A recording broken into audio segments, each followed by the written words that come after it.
Yo estaba de pie detrás de un árbol, observando mi propio funeral donde mi esposo caminaba del brazo de mi secretaria, habiéndose quedado con mi negocio. Pero les preparé una sorpresa tal, que se les borró la sonrisa del rostro. Hola, mis queridos. Dejen sus cosas por un momento. Quiero contarles una historia que les hará ver a las personas cercanas desde otra perspectiva. Escriban desde donde nos escuchan. Les deseamos una agradable audición.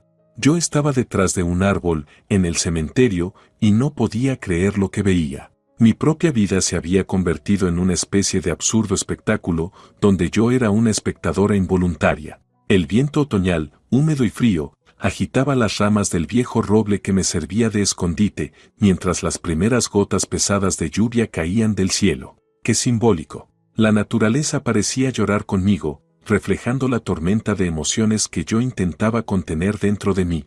El cementerio del norte estaba en las afueras de la ciudad donde había vivido toda mi vida consciente. Esas hileras ordenadas de lápidas y verjas, esos senderos empedrados entre las tumbas, no eran para mí más que un paisaje urbano que veía de vez en cuando desde la ventana del coche. ¿Quién hubiera imaginado que un día estaría aquí, empapada hasta los huesos, observando cómo enterraban a mí misma? Mi esposo Esteban iba al frente del cortejo, alto, elegante, con un traje negro impecable. Siempre supo vestir bien. En otros tiempos, eso fue una de las cosas que más me atraían de él. Ahora caminaba tomado del brazo de mi secretaria y, además, mi mejor amiga, Catalina. Su cabello castaño estaba cuidadosamente recogido, y su figura esbelta ceñida por un austero vestido negro que yo misma le había ayudado a elegir en una rebaja el año pasado. Para reuniones de trabajo, me había dicho entonces. Bueno, el funeral de su antigua jefa también es una especie de reunión de trabajo, ¿no?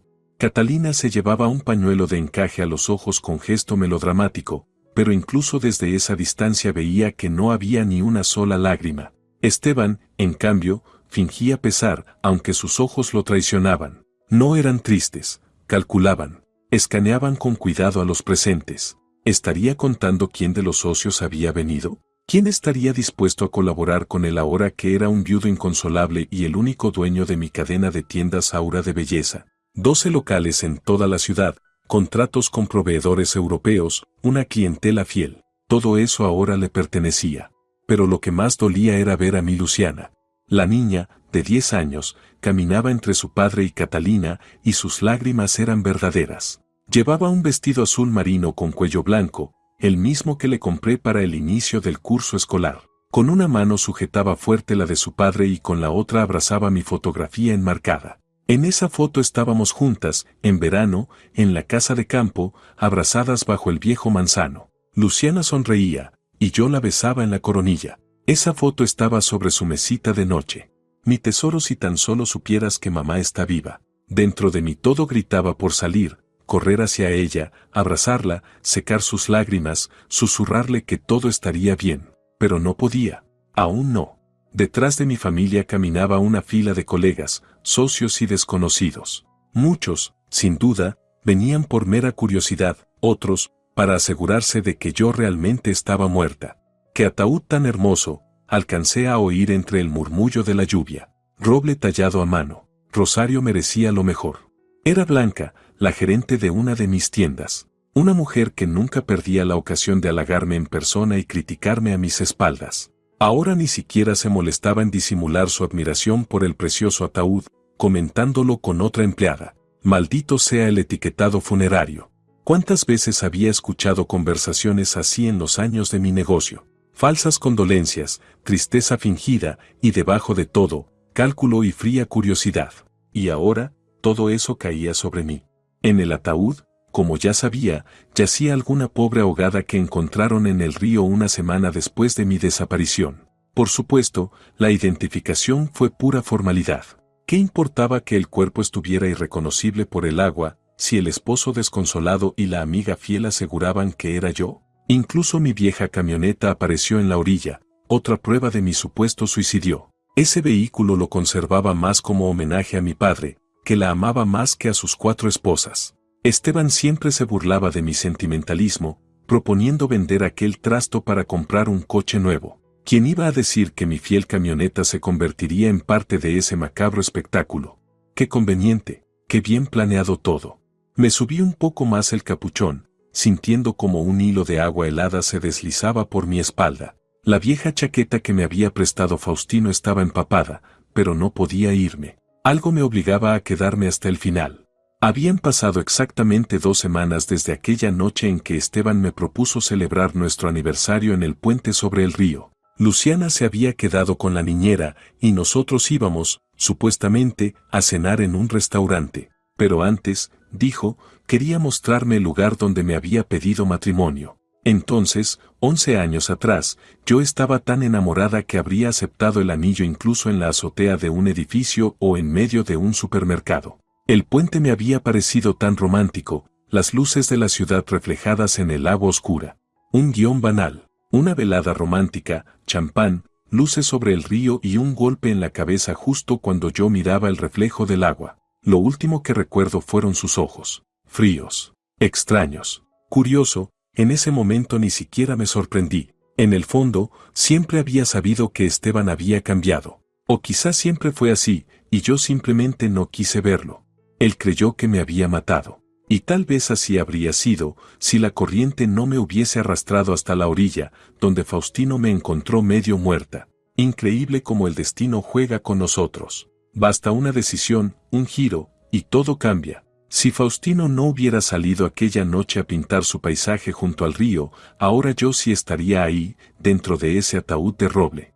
Y ahora estoy aquí, ocultando el rostro bajo la capucha de una vieja chaqueta, observando mi propio funeral. Los moretones aún no han desaparecido del todo, manchas amarillentas en los pómulos, bajo los ojos. El cabello, cortado muy corto, era más fácil tratar la herida de la cabeza así.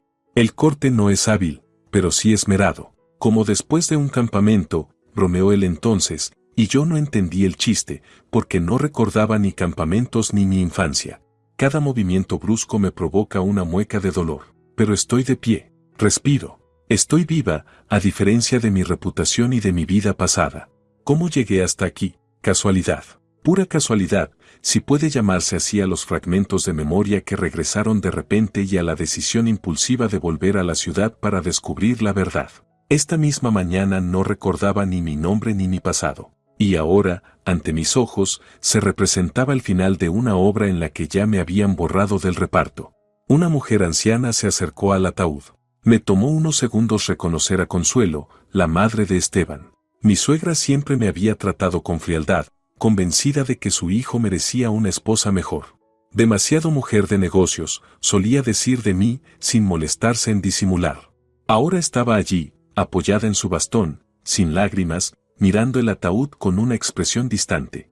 A su lado estaba mi hermano mayor, Mauricio. Había volado desde Buenos Aires, donde trabajaba como médico militar. No nos veíamos hacía casi 2 años. Siempre decía que vendría, pero nunca encontraba el momento. Y ahora estaba allí, encorvado ante mi tumba, como si lo aplastara el peso de la culpa. Tuve que contenerme para no llamarlo. Cuanto deseaba contárselo todo. Pero no podía confiar en nadie hasta saber quién más estaba implicado en esta conspiración. El sacerdote comenzó el responso, y las melodiosas oraciones llenaron el cementerio. En las últimas décadas, las ceremonias religiosas habían vuelto a ponerse de moda, sobre todo entre la gente adinerada. Mis padres no eran especialmente religiosos, como la mayoría de su generación, pero la mía ya había crecido en otros tiempos. Esteban siempre adoró seguir las tendencias, incluso en el duelo fingido. La lluvia arreció, y me envolví mejor en la chaqueta. Las viejas cicatrices empezaron a doler con el frío, recuerdos del accidente de hace 3 años, cuando Luciana y yo sobrevivimos de milagro. Fue entonces cuando noté por primera vez la extraña reacción de Esteban ante nuestro rescate. ¿Decepción? No, imposible. O tal vez no. Quizás solo me lo pareció. Aunque ahora, de pie ante mi propia tumba, muchas cosas empezaban a cobrar otro sentido. Tenía que verlo todo hasta el final. Ver los rostros de quienes habían venido. Recordarlos. ¿Y después? Después actuar. Porque mientras ellos bajaban al suelo un ataúd vacío para mí, yo trazaba un plan. Un plan que convertiría su triunfo en pesadilla. Como decía mi abuela, no cabes una tumba para otro, o tú mismo caerás en ella. Y también le encantaba repetir, por mucho que se enrede la cuerda, siempre llega el final. Esteban me cavó un cementerio entero, pero ahora le toca a él caer al abismo, y yo me encargaré de ayudarlo. El ataúd comenzó a descender lentamente en la fosa. Luciana rompió a llorar con más fuerza, escondiendo el rostro en el abrigo de su padre. Catalina la acariciaba mecánicamente por la espalda, pero su mirada estaba perdida en otro punto. Ya estaban, en su mente, repartiendo mi herencia, mi vida, mi hija. Aún no sabía por dónde empezaría, pero sí sabía cómo terminaría, con un juicio. Y cuando ese momento llegara, quería ver sus rostros. Especialmente el de Esteban, cuando comprendiera que su ahogada había regresado de entre los muertos con un solo propósito, restablecer la justicia. Mientras tanto, seguía allí, bajo la lluvia, apretando en el bolsillo el viejo anillo de mi abuela con un pequeño rubí, lo único que me unía al pasado desde que, 2 semanas atrás, desperté en una casa desconocida sin recordar ni siquiera mi propio nombre. Ese anillo me lo había dado mi abuela en el 86, antes de entrar a la universidad. Para la suerte, me dijo entonces. Al parecer, mi suerte tenía su propia forma de entenderse. La gente empezó a dispersarse. Esteban ayudaba a Luciana a subir al todoterreno negro. Catalina lo seguía, hablando por teléfono con tono profesional. El trabajo no espera, ni siquiera el día del funeral de la exjefa. Era hora de irme también. Eché una última mirada a la tumba recién abierta, di media vuelta y caminé despacio hacia la salida del cementerio, donde me esperaba el viejo camión de Faustino. Mañana comenzará mi nueva vida. Y será la vida de un fantasma que ha regresado por justicia. 2 semanas antes. La cabaña del bosque. Lo primero que vi al abrir los ojos fue un techo de madera con vigas oscuras, envejecidas por el tiempo. Sobre mi cabeza se oía un golpeteo constante, tac, tac, tac. ¿Lluvia? ¿O una gotera? Manchas borrosas flotaban ante mis ojos, impidiéndome enfocar. En el aire se mezclaban el aroma amargo de las hierbas, el olor del café recién hecho y el del bosque húmedo. La cabeza me estallaba, como si me hubieran clavado una docena de clavos. Cada latido retumbaba con un dolor sordo en la nuca. Intenté incorporarme, pero mi cuerpo no respondía. No era mío. Era extraño, ajeno, desobediente. Por favor, no se levante, dijo una voz masculina, profunda, desde algún lugar a mi lado. Tiene una fuerte conmoción cerebral e hipotermia. Necesita descansar. En mi campo de visión apareció un hombre alto, de unos 50 años, de hombros anchos, sienes plateadas y ojos grises atentos bajo cejas espesas. Su rostro curtido, la firme línea del mentón cubierta de una ligera barba y las arrugas en las comisuras de los ojos revelaban a un hombre acostumbrado a vivir al aire libre. En sus manos sostenía una taza humeante, de la que emanaba el inconfundible aroma del café recién hecho en una cafetera turca. ¿Dónde estoy? Mi voz sonó ronca, ajena, como si no hubiera hablado en varios días. En mi casa. Bueno, en realidad, en la casa de mi abuelo. Yo solo vivo aquí en verano y otoño, respondió él, sentándose al borde de la cama. Con cuidado, acercó la taza a mis labios. Intente beber un poco. Le hará bien. El líquido caliente me quemó la garganta, pero de algún modo aclaró mi mente. Miré a mi alrededor. Una habitación pequeña, con paredes de madera cubiertas por un papel pintado desteñido de diminutas flores. De los años 70, quizá. Mi abuela tenía uno parecido en su casa del campo, aunque con margaritas. Aquí, en cambio, parecían campanillas. Una cama de madera maciza, donde yo yacía, una cómoda gastada con fotografías amarillentas en marcos sencillos, un viejo tapete tejido sobre el suelo, pura estética rural. En una esquina, un icono bajo un paño bordado. La encontré a orillas del río hace 3 días, continuó el hombre, al ver que empezaba a reaccionar. Estaba inconsciente, llena de moretones. Apenas respiraba. Es un milagro que no se haya ahogado. Fui médico militar en el pasado, así que pude darle los primeros auxilios, pero pensaba llamar a emergencias en cuanto hubiera señal. Aquí la cobertura es mala, y no tengo teléfono fijo.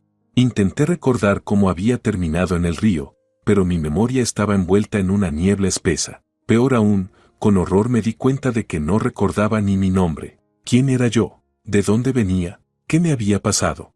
Una oleada de pánico me sacudió y me aferré con fuerza a la manta. ¿Cómo me llamo?, pregunté, sintiendo que el corazón me golpeaba en la garganta. El hombre frunció el ceño, las arrugas en su frente se acentuaron. ¿No lo recuerda? Intenté negar con la cabeza y me arrepentí enseguida. Todo giró ante mis ojos, las náuseas me subieron al pecho. No llevaba documentos, dijo tras una pausa. La ropa estaba completamente empapada. En el bolsillo del saco, solo una servilleta de algún restaurante. Y esto, añadió, tendiéndome un anillo antiguo con un pequeño rubí engastado en plata oscurecida. Lo tenía en el dedo. Tomé el anillo y lo giré entre los dedos. La piedra captó un rayo de luz y destelló en un rojo profundo. Algo vagamente familiar cruzó mi mente, pero se desvaneció al instante, como un fragmento de sueño imposible de retener al despertar. Soy Faustino, se presentó él. Faustino Ramírez. Es militar, serví en los años 80. Ahora digamos que vivo por mi cuenta. Pinto, por afición. Asintió hacia el caballete junto a la ventana, donde había un paisaje inacabado, un bosque otoñal iluminado por el sol del atardecer.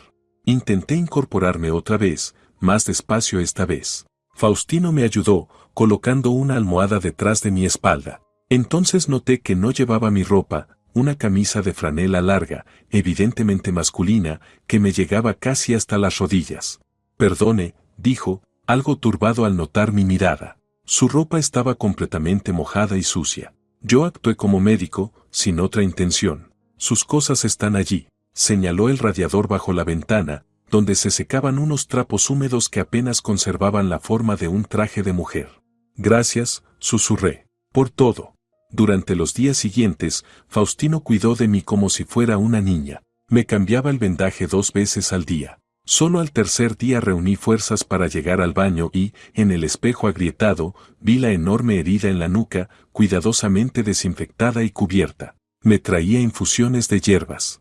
Recetas de mi abuela, para todo mal, decía sonriendo. Esta, con menta y melisa, calma los nervios. Me ofrecía otra taza humeante. Y esta, con escaramujo y tomillo, fortalece el cuerpo. Mi abuela curaba a todo el pueblo con ellas. Mejores que cualquier pastilla. Esos brebajes olían a mi infancia, aunque no recordaba por qué. Había algo en su aroma áspero, en su regusto amargo, que me evocaba una sensación difusa de calidez y seguridad. Una mujer con delantal blanco, ordenando hierbas sobre la mesa. ¿Mi abuela? ¿Mi madre? No podía recordarlo. Cuando la fiebre por fin bajó y los mareos se hicieron menos frecuentes, Faustino empezó a sacarme a dar pequeños paseos. Primero hasta el porche, luego alrededor de la casa. Me sostenía del brazo, caminando despacio, acompasado a mis pasos inseguros. Debería avisar a la policía, dijo un día, mientras observábamos el atardecer desde el porche. Seguro que la están buscando. Su familia, sus seres queridos.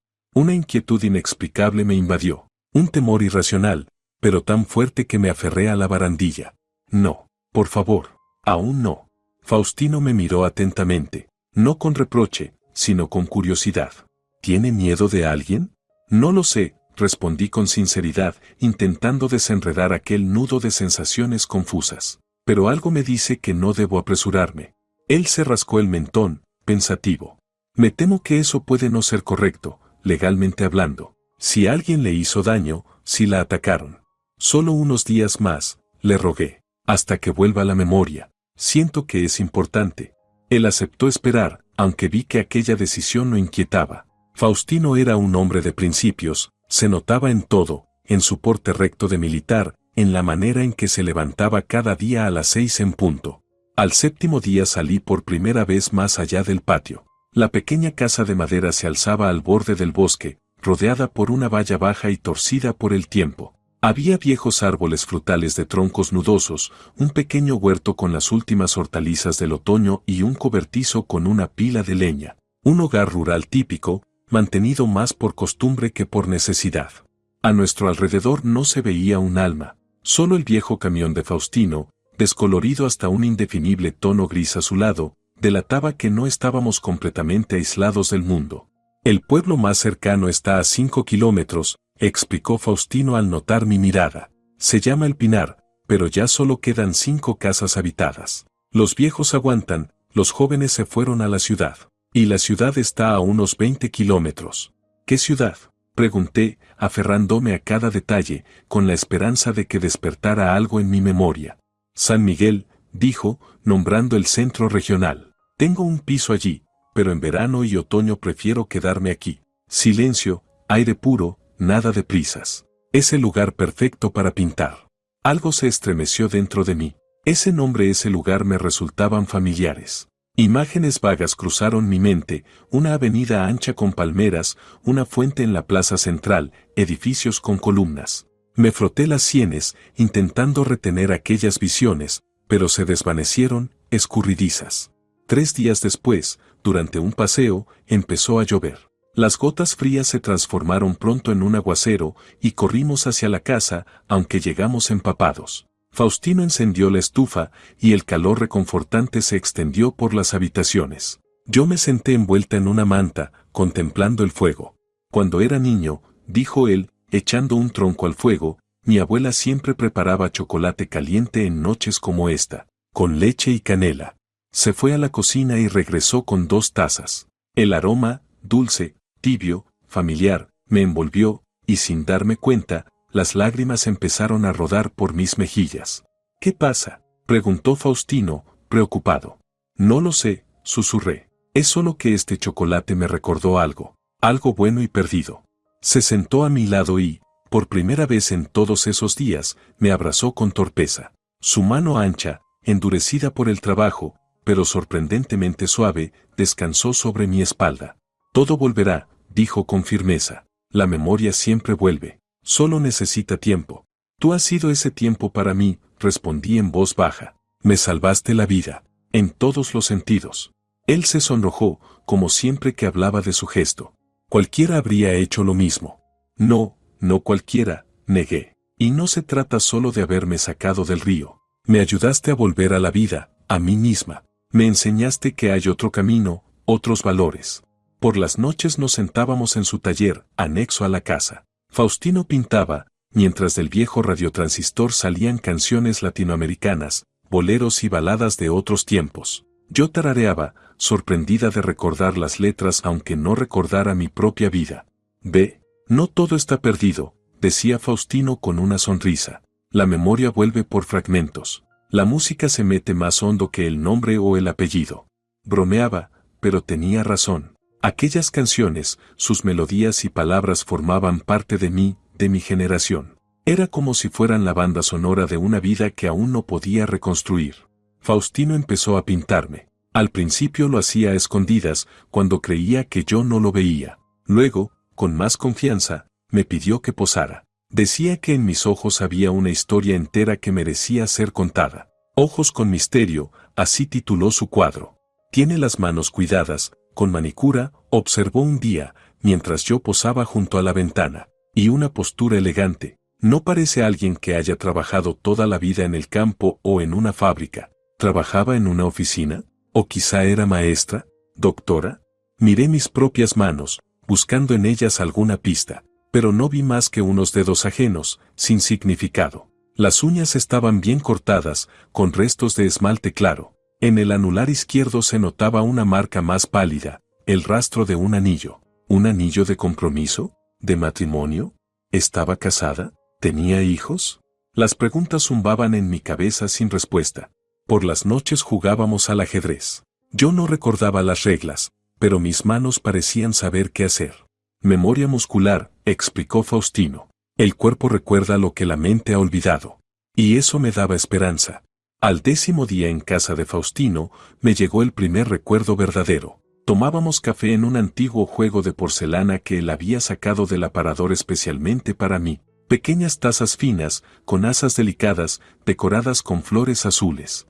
Era de mi abuela, dijo con orgullo. De los años 50, traído de la capital. Lo cuido como un tesoro. Mi madre solo lo usaba en las grandes celebraciones.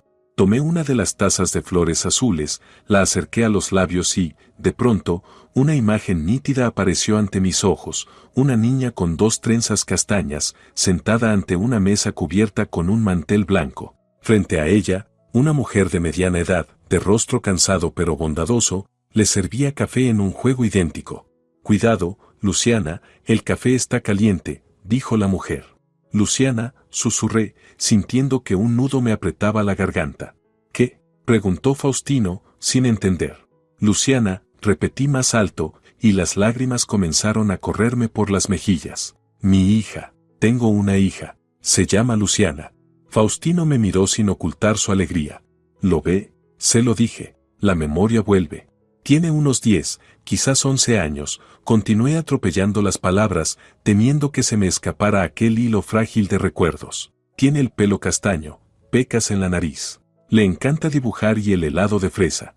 Me quedé callada, porque el recuerdo se desvaneció tan de pronto como había surgido. Pero su huella quedó dentro de mí, un calor suave en el pecho, la ternura, el amor hacia esa niña cuyo rostro ahora veía con claridad. Si tiene una hija, entonces sin duda la están buscando, dijo Faustino, frunciendo el ceño. Tenemos que ir a la policía. Asentí, aunque una resistencia interior todavía me detenía. Esperemos un día o 2 más. Tal vez recuerde algo más. Esa noche me costó dormir. El corazón me latía con fuerza, desbocado, al pensar que en algún lugar había una niña, mi hija, que quizá me buscaba o me lloraba. ¿Por qué no me buscaban? ¿Qué había pasado en aquel puente? ¿Por qué terminé en el río? ¿Un accidente? ¿O algo peor? ¿Y quién era yo realmente? Por la mañana, el golpeteo de la lluvia sobre el techo me despertó. Afuera, el cielo estaba gris y húmedo. Faustino ya había encendido la estufa y preparaba el desayuno, huevos fritos con tomates y hierbas de su propio huerto. Se me están acabando los víveres, dijo, sirviendo el café. Tendré que ir a la ciudad. Podríamos aprovechar y pasar por la comisaría. Asentí, con un extraño nudo de miedo y esperanza. Por fin iba a saber quién era. Salimos después de comer. El viejo camión traqueteaba sobre cada bache, avanzando con esfuerzo por el camino embarrado. Menos mal que llevo cadenas en el maletero, comentaba Faustino. Por si acaso, en estos caminos quedarse atascado es lo más fácil del mundo, hasta que encuentras un tractor que te saque. Yo apenas lo escuchaba. Miraba por la ventana el paisaje otoñal que desfilaba lentamente, árboles amarillos y rojos, campos apagados, un cielo de plomo. Todo me resultaba familiar y, al mismo tiempo, ajeno. A medida que nos acercábamos a la ciudad, la carretera mejoraba, y el camión empezó a rodar con más soltura. Fijé la vista en las señales del camino, buscando alguna chispa de reconocimiento. Una tras otra pasaban, El Pinar, 3 kilómetros, Santa Rosa, 12 kilómetros, San Miguel, 8 kilómetros. Quizá recuerde algo cuando vea la ciudad, dijo Faustino. Asentí, apretando en el bolsillo el anillo de mi abuela. La ciudad nos recibió con una llovizna fina y luces de atardecer. Primero, Faustino se detuvo en un supermercado para comprar provisiones, luego propuso. ¿Quiere que demos una vuelta por el centro? Tal vez algo despierte su memoria. Condujimos despacio por las calles principales. Algo vagamente familiar relampagueaba aquí y allá, el edificio del teatro, un parque con una gran fuente, la plaza con un monumento, pero nada concreto, nada que me dijera quién era yo. Allí está la comisaría, señaló Faustino hacia un edificio de 2 plantas con una bandera ondeando. ¿Entramos? Estuve a punto de decir que sí, pero entonces mi mirada se detuvo en un kiosco de periódicos en la esquina. O, más bien, en un titular expuesto en la vitrina. En letras grandes se leía: el último adiós a Rosario Esquivel tendrá lugar el miércoles en el Cementerio del Norte. Debajo, una fotografía de una mujer. Mi fotografía. Pare, susurré, aferrándome al tablero del coche. Faustino frenó enseguida. ¿Qué pasa? Ese periódico, dije, señalando con un dedo tembloroso. Mire la foto. Él siguió mi mirada, luego me observó a mí, y volvió a mirar la vitrina. Sus ojos se abrieron de par en par. «Santo cielo», murmuró. «Es usted». Ya había abierto la puerta y corría hacia el kiosco. Con los dedos temblorosos, saqué unas monedas del bolsillo, compré el diario y lo desplegué allí mismo, bajo la llovizna. Trágica muerte de la empresaria Rosario Esquivel, propietaria de la cadena de tiendas de cosmética Aura de Belleza. El cuerpo fue hallado en el río una semana después de su desaparición. Según las primeras investigaciones, se trató de un accidente. Me apoyé contra la pared del kiosco, sintiendo que las piernas me fallaban. Rosario Esquivel, pronuncié el nombre, probándolo en mis labios. Soy yo. Me llamo Rosario. Faustino me sostuvo del brazo, ayudándome a mantener el equilibrio. ¿Entonces creen que está muerta? Su voz temblaba entre el asombro y la incredulidad. ¿Pero cómo? ¿Por qué? Volví a mirar el periódico. Miércoles. Despedida el miércoles. Hoy era miércoles. En el artículo aparecía la hora, 11 de la mañana. Miré el reloj. Eran las 10 menos cuarto. Tenemos que ir, dije, sintiendo como una fiebre interior me recorría el cuerpo. Al cementerio. Ahora mismo. Faustino no hizo preguntas. Simplemente condujo hasta el cementerio del norte y esperó en el coche, tal como le pedí. Yo me cubrí la cabeza con la capucha de su vieja chaqueta y caminé hacia el lugar donde estaban a punto de enterrarme. Así fue como terminé detrás del árbol, observando mi propio funeral y descubriendo nuevos fragmentos de mi vida en los rostros de quienes habían venido a despedirse de mí. Las respuestas llegaron de golpe, terribles, como una tormenta que estalla tras un día sofocante de verano. No solo me creían muerta, me querían muerta. Y ahora sabía quién. El camino de regreso a la cabaña lo hicimos en silencio. Faustino no hizo ninguna pregunta, y se lo agradecí. De vez en cuando me lanzaba una mirada preocupada cuando creía que yo no lo notaba. La lluvia golpeaba el techo del camión, los limpiaparabrisas chirriaban al barrer el agua del cristal. Ese ritmo monótono tenía algo hipnótico que calmaba mis nervios alterados. En mi cabeza, los recuerdos empezaban a encajar unos con otros como fragmentos de un espejo roto. Y ahora que la represa se había roto, regresaban con una fuerza abrumadora, superponiéndose, causando casi un dolor físico. Recordé cómo había conocido a Esteban, en la presentación de una nueva línea cosmética, en el 98. Él era un joven abogado prometedor, recién graduado con honores. Yo, una emprendedora incipiente, con mi primera tiendita en un semisótano en las afueras de la ciudad. Recordé su cortejo romántico, cómo conquistó a mi madre con sus modales impecables y su manera tan segura de hablar del futuro que íbamos a construir juntos. Recordé nuestra boda, en el 2000, modesta, pero con todas las tradiciones. Mis padres apenas se estaban recuperando de la crisis económica, no había dinero para una gran celebración. Pero éramos felices, creíamos en el futuro. Recordé el nacimiento de Luciana, en 2003, el día más feliz de mi vida. Aquel pequeño bultito de cabello suave y puños diminutos. Y Esteban, el orgulloso padre, con un enorme ramo de rosas en la puerta del hospital. Recordé el primer gran éxito de mi negocio, la apertura del segundo local, en el centro. Cómo Esteban me apoyaba, cómo me ayudaba con los trámites legales. Cómo la cadena empezó a crecer, la tercera tienda, la cuarta, la quinta. Y recordé también cuando todo empezó a cambiar. Hace unos 3 años. Esteban comenzó a distanciarse, a quedarse más tiempo en la oficina, a irritarse por cualquier cosa. Yo lo atribuía al cansancio, al trabajo, a la crisis de los 40. Tampoco yo tenía mucho tiempo para la familia, el negocio exigía toda mi atención, sobre todo con las dificultades económicas. Y entonces apareció Catalina. Me la recomendó él mismo. Energética, competente, con experiencia en una gran empresa. Necesitas una buena asistente personal, querida. No puedes seguir a este ritmo, me había dicho. Recordé cómo se fueron acercando sin que yo lo notara, absorbida por mis asuntos. Cenas de trabajo, viajes a congresos, largas llamadas nocturnas. Asuntos laborales, cariño. ¿Sabes lo importante que es este contrato?, me decía. Y recordé aquella noche en el puente. Esteban estaba inusualmente tierno y atento. Propuso celebrar el aniversario de nuestro primer encuentro. 11 años desde la primera vez que te vi, ¿recuerdas? Por supuesto que recordaba, y me derretí con aquella repentina muestra de romanticismo. Acepté dejar a Luciana con la niñera y acompañarlo a ese lugar especial. El puente sobre el río, el champán, las luces de la ciudad reflejándose en el agua. Mira qué hermoso se ve allá abajo, susurró él, rodeándome con un brazo. Me incliné sobre la barandilla.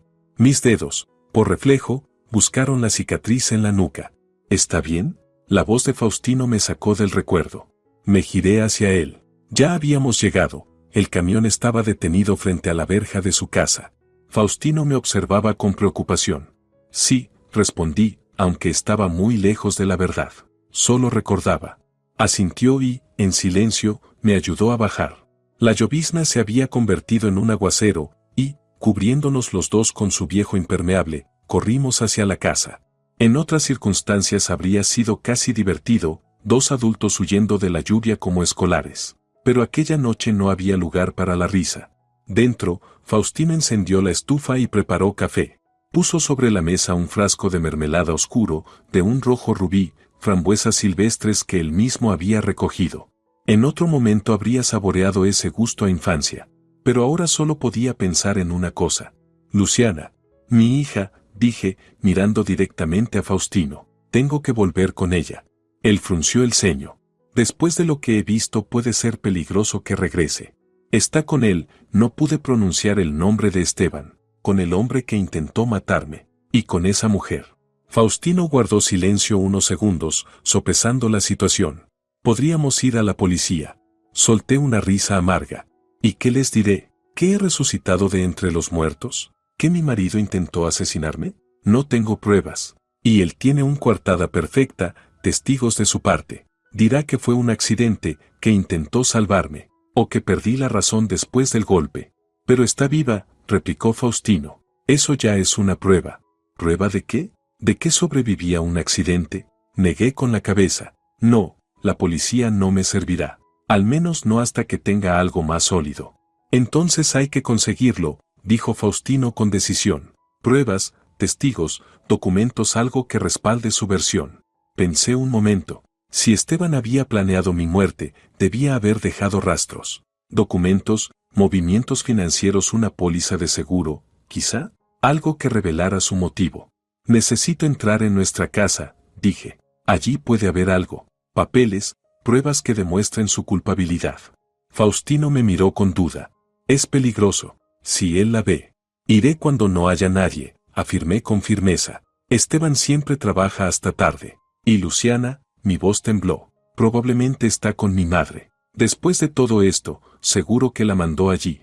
Recordé que mi madre vivía en un pueblo vecino, a una hora de camino. Siempre había sido el refugio de Luciana, sobre todo cuando Esteban y yo discutíamos. ¿Y cómo piensa entrar?, preguntó Faustino. No tiene llaves. Sonreí levemente. Hay un juego de repuesto. En un escondite del patio trasero, bajo el viejo limonero. Por si acaso. Faustino pareció querer objetar, pero al final solo asintió. ¿Cuándo quiere ir? Mañana. Por la mañana Esteban estará en la oficina. ¿Y hoy?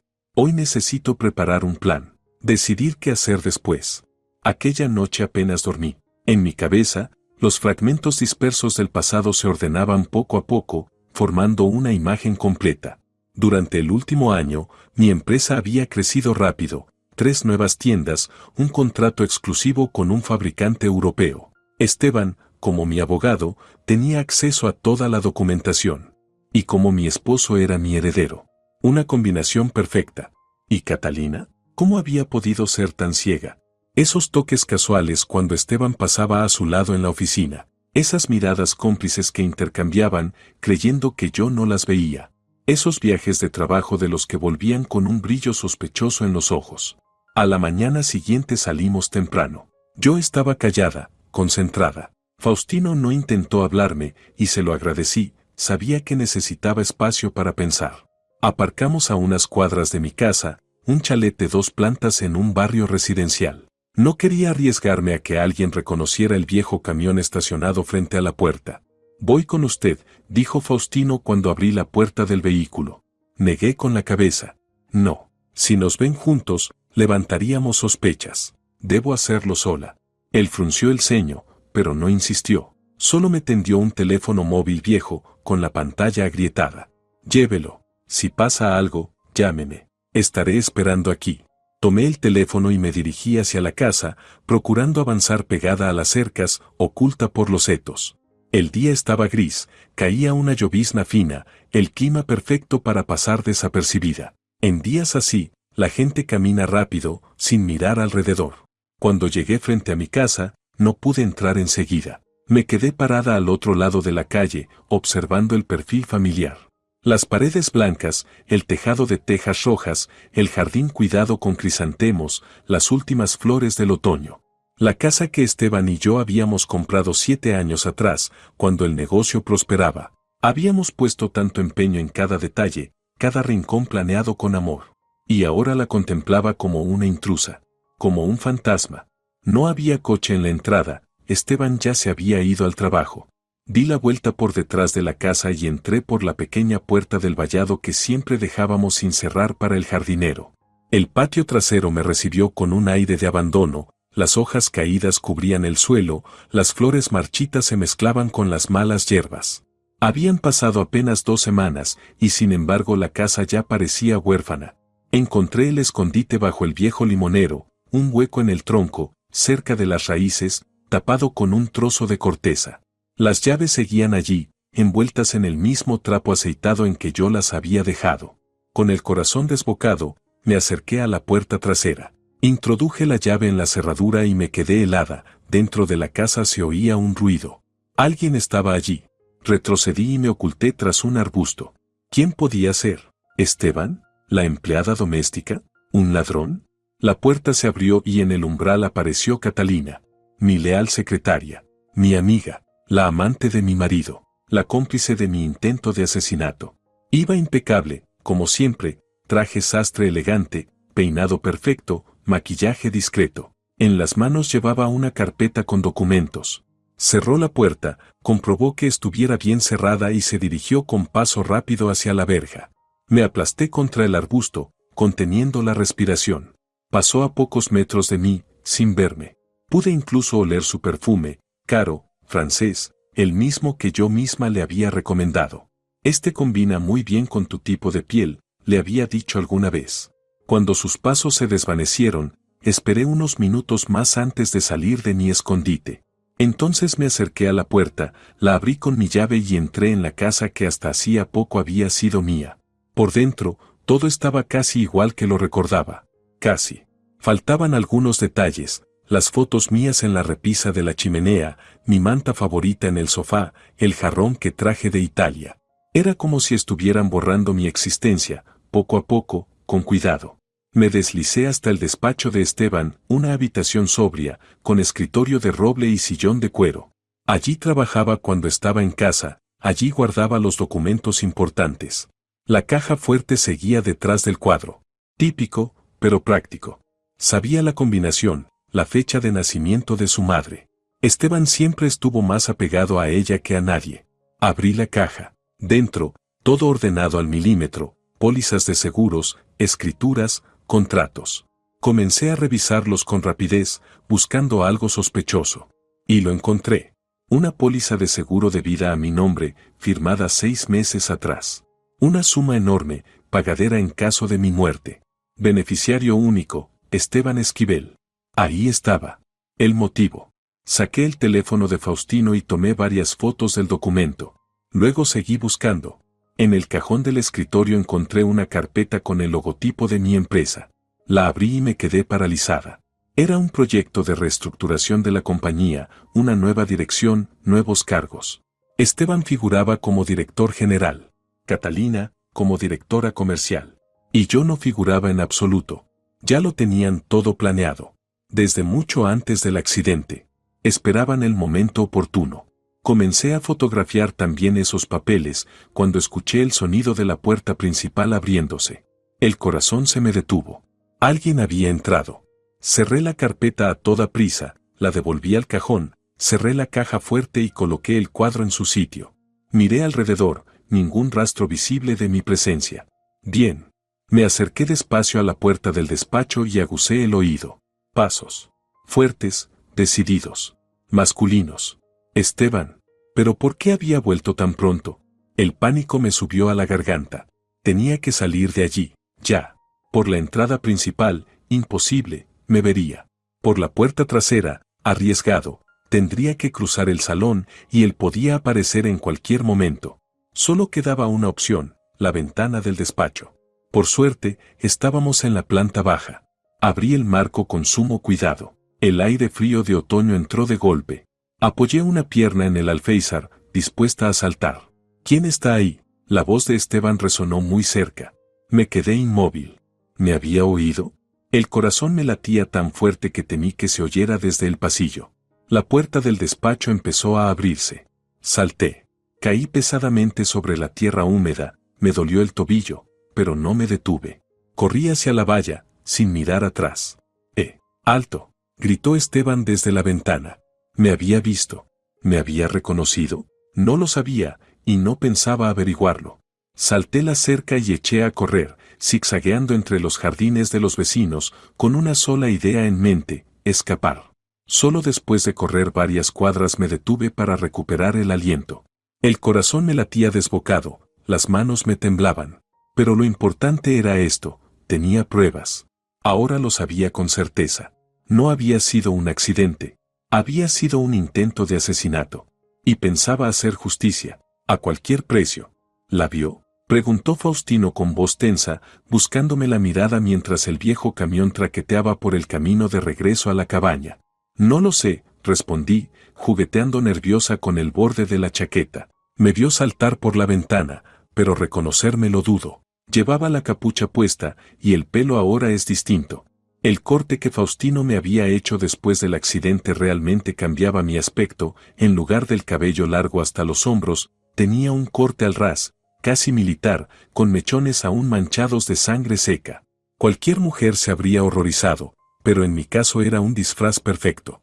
Eso complica las cosas, murmuró Faustino, con la mirada fija en la carretera. Si sospecha algo, ¿y qué va a hacer? Me reí con amargura. ¿Denunciar a la policía que el fantasma de su esposa muerta entró en casa a fotografiar documentos de seguros en vez de robar joyas? Saqué el teléfono y revisé las fotos. La calidad no era la mejor, el móvil de Faustino era viejo, pero el texto se leía perfectamente. Una póliza de seguro de $500,000, firmada 6 meses antes del accidente. Un proyecto de reestructuración empresarial con una nueva directiva. Un preacuerdo con un inversor extranjero. Todos los documentos firmados por Esteban Esquivel, heredero y sucesor legal. Un motivo perfecto para matar. ¿Y ahora qué piensa hacer?, preguntó Faustino cuando ya se veía su casa entre los árboles. El día caía lentamente, la luz del atardecer teñía el bosque de cobre. Ahora necesito un buen abogado, respondí, cerrando el puño con decisión. Alguien que no tema enfrentarse a Esteban, que me ayude a demostrar la verdad. ¿Conoce a alguien así? Me quedé pensativa. La mayoría de los abogados que conocía estaban, de un modo u otro, ligados a Esteban: negocios comunes, favores compartidos, secretos. ¿En quién podía confiar? Josefina Barrera, dije al fin. Llevó el divorcio de mi prima hace unos años. Dura, incorruptible. Y, lo más importante, sin vínculos con Esteban. Faustino asintió. ¿Sabe cómo contactarla? Tiene su bufete en el centro, cerca de la plaza principal. Pero hay que actuar con cautela. Si Esteban sospecha algo, podría vigilarla. ¿Y si la llama por teléfono?, sugirió él. No, negué. Ese tipo de cosas no se hablan por teléfono. Tengo que verla en persona. Y sé cómo hacerlo. A la mañana siguiente regresamos a la ciudad. Esta vez, yo iba preparada. Me vestí con ropa que Faustino había conseguido en una tienda de segunda mano, un abrigo gris sin forma, un pañuelo oscuro cubriéndome la cabeza y unas viejas gafas suyas con cristales simples. Nadie me reconocería, ni siquiera alguien que me hubiera visto todos los días. Aparcamos cerca del edificio donde trabajaba Josefina. Le pedí a Faustino que me esperara en el coche y me dirigí hacia la puerta del bufete. En la recepción, una joven con maquillaje llamativo apenas levantó la vista de su manicura. ¿La abogada Barrera está disponible?, pregunté, intentando bajar el tono de voz. Solo con cita previa, respondió sin interés. Tengo un hueco el jueves de la próxima semana. Es urgente, asunto de vida o muerte. Todos dicen lo mismo, resopló con fastidio. Haga una cita, como los demás. Por favor, dígale, bajé aún más la voz, casi en un susurro, que ha venido Rosario Esquivel. Es muy importante. La chica se quedó inmóvil. Me miró, perpleja, con los ojos muy abiertos. Rosario Esquivel murió, murmuró. Salió en las noticias.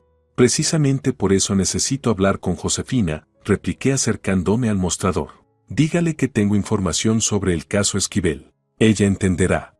La recepcionista vaciló unos segundos, luego pulsó un botón del intercomunicador. Josefina, hay una visitante. Dice que tiene información sobre el caso Esquivel, que es urgente. Hubo unos segundos de silencio al otro lado del aparato. Después, una voz femenina, firme y cortante, respondió. Hazla pasar. Ahora mismo. Que pase. La secretaria señaló la puerta del despacho, y yo avancé hacia ella con el corazón latiéndome en la garganta. Josefina Barrera era exactamente como la recordaba, una mujer alta, delgada, de unos 60 años, con el cabello corto salpicado de canas y unos ojos grises, fríos y penetrantes. Llevaba un traje sastre impecable, maquillaje mínimo y unas manos finas con una manicura perfecta. Alguna vez había sido una de las mejores fiscales de la ciudad, ahora era una abogada con fama de no perder jamás un caso. Siéntese, dijo, señalando una silla mientras me observaba con atención, y explíqueme por qué ha decidido presentarse usando el nombre de una mujer muerta. Me quité las gafas y el pañuelo, enderecé la espalda y la miré directamente a los ojos. Porque soy Rosario Esquivel. Barrera se quedó inmóvil. En su mirada cruzó una chispa de sorpresa, pero enseguida recuperó la compostura. Interesante afirmación, considerando que Rosario Esquivel fue enterrada hace 3 días. ¿Es consciente de qué hacerse pasar por otra persona? No me hago pasar por nadie, la interrumpí. Yo soy Rosario Esquivel. En ese ataúd hay otra mujer. Yo estoy aquí porque mi marido intentó matarme y falló. Y ahora quiero justicia. Barrera se recostó lentamente en el respaldo de su sillón, sin dejar de escrutarme. Supongamos que le creo. ¿Tiene pruebas de que su esposo intentó asesinarla? Las tengo, respondí, sacando el teléfono y mostrándole las fotos. Aquí está la póliza de seguro, firmada 6 meses antes del accidente. Aquí, el plan de reorganización de la empresa, donde mi nombre ya no aparece. Y este es el preacuerdo con un inversor extranjero, preparado para entrar en el negocio después de mi muerte. Josefina tomó el móvil, examinó las imágenes una a una y luego me miró con expresión calculadora. ¿Cómo sobrevivió? Le conté todo. Desde el golpe en el puente hasta el momento en que desperté en la casa de Faustino. Le hablé de la amnesia, de los recuerdos que regresaban poco a poco, del funeral, de cómo había entrado en mi propia casa y hallado los documentos. Ella escuchó en silencio, tomando notas de vez en cuando en un pequeño cuaderno de cuero. ¿Es consciente de que su historia suena increíble? Preguntó cuando terminé. Lo sé, pero tengo un testigo, Faustino Ramírez, el hombre que me encontró y me cuidó. Tengo pruebas del complot entre Esteban y Catalina. Y tengo una hija que ahora vive con el hombre que intentó asesinar a su madre. Mi voz se quebró en la última frase. Josefina, sé que usted se especializa en casos difíciles, y puedo pagar sus honorarios. Tengo ahorros personales de los que Esteban no sabe nada. Barrera tamborileó con el lápiz sobre el escritorio, pensativa. Lo que me plantea no es solo complicado. Es un verdadero laberinto jurídico. Oficialmente, usted está muerta. Otra mujer está enterrada bajo su nombre. Su patrimonio seguramente ya pasó a manos de su esposo. Y no hay pruebas directas de un intento de homicidio, solo indicios. ¿Entonces no tomará el caso? Pregunté, inclinándome hacia ella. Guardó silencio un momento y, al fin, asintió con firmeza. Sí, lo tomaré. Primero, porque le creo. Y segundo porque será el caso más fascinante de toda mi carrera. Sentí que un peso enorme se desprendía de mis hombros. Por primera vez en 2 semanas, no estaba sola contra el mundo. ¿Por dónde empezamos? Pregunté. Barrera abrió su agenda y hojeó algunas páginas. Lo primero es establecer una base sólida. Debemos reunir pruebas irrefutables de que usted es usted. Exámenes médicos, análisis de ADN, testimonios de personas que puedan reconocerla a pesar de los cambios físicos. ¿Y si Esteban se entera de que sigo viva?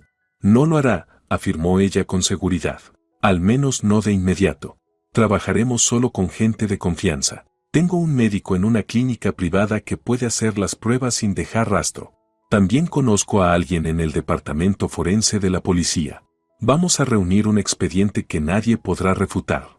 ¿Y después? Josefina guardó silencio unos segundos, evaluando los próximos pasos. Después, comencé yo, interrumpiéndola, quiero recuperar a mi hija. Eso es lo principal. Por supuesto, asintió ella. Pero para eso no basta con demostrar que está viva. Tendremos que probar que su marido intentó matarla. De lo contrario, seguirá teniendo la custodia. Se quedó pensativa unos instantes. Necesitaremos más pruebas. ¿Alguien la vio aquella noche en el puente? Intenté recordar. Era tarde, el puente estaba casi vacío, dije al fin. Creo que había un indigente allí. Estaba sentado en un banco, no muy lejos del lugar donde ocurrió todo. Esteban le dio dinero para que se fuera, pero quizá vio algo. Bien, Barrera hizo una anotación en su cuaderno. Lo buscaremos. ¿Qué más? Catalina, pronuncié su nombre con rabia contenida. Ella debe saber algo sobre los planes de Esteban. Puede que tenga pruebas, mensajes, llamadas. Excelente línea de pensamiento, asintió la abogada. También hay que vigilarla. Y otra cosa, necesitamos descubrir quién era la mujer que enterraron en su lugar. Eso podría darnos nuevas pistas. Hablamos durante casi una hora, afinando la estrategia. Cuando ya me disponía a irme, Barrera me detuvo. ¿Dónde está viviendo ahora? Necesita un sitio seguro. Con Faustino, respondí. En una casa del bosque. Nadie me encontrará allí. Ella asintió, aunque un leve brillo de preocupación cruzó sus ojos. Tenga cuidado. Y mantenga el teléfono siempre consigo. La llamaré cada noche, a las 9. Si no responde, daré la alarma. Le di las gracias, me puse de nuevo el pañuelo y las gafas y salí del despacho. La secretaria me siguió con una mirada curiosa, pero no dijo nada. Faustino me esperaba en el coche, tal como habíamos acordado. Al verme, su expresión se relajó visiblemente. ¿Todo salió bien? Mejor de lo que imaginaba, sonreí, sentándome a su lado. Josefina aceptó el caso. Tenemos un plan. Encendió el motor y el viejo camión se puso en marcha. Le conté todo, nuestra conversación con la abogada, los primeros pasos, la esperanza de que por fin se hiciera justicia. Eres muy valiente, dijo en voz baja cuando terminé. No valiente, negué. Solo no tengo alternativa. Mi hija está con un hombre que intentó matarme. Tengo que protegerla. Él asintió, con la vista fija en la carretera. Te ayudaré, en lo que pueda. Ya lo has hecho, dije, rozando su mano. Me salvaste la vida. Me diste un refugio. Me devolviste las fuerzas. Sin ti, no estaría aquí.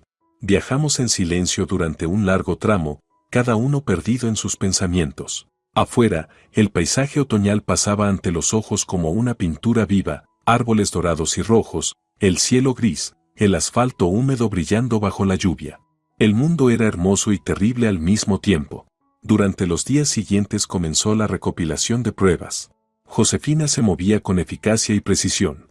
Su asistente, un joven llamado Rodrigo, llegó a la casa del bosque con un equipo especial para recoger muestras de ADN.